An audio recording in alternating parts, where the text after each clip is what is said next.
In order to escape reincarnation, the Egyptians are telling us through symbolism. This was not meant to be taken literally, nor was this a real person. It's all symbolism. Today, we use symbols such as letters to create words. These symbols we use are to represent sound vibrations we make with our mouth. However, the ancients were the opposite. They used different symbols to represent different thought forms and different levels of consciousness and various aspects of life.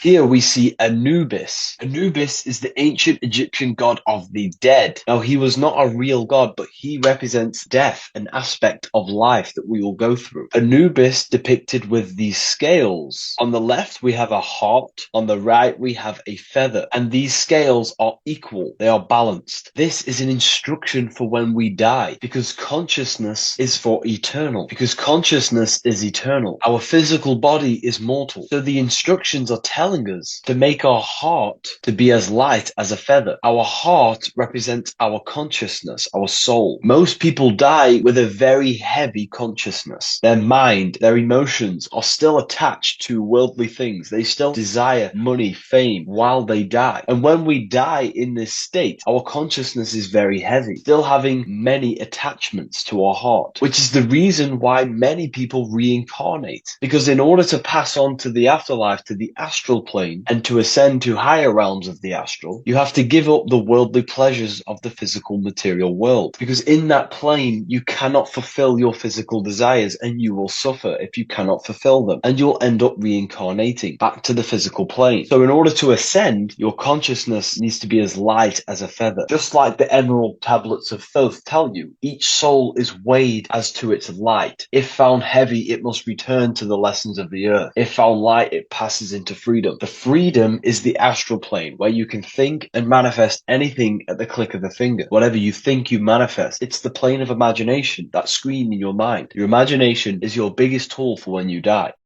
Book of Wisdom.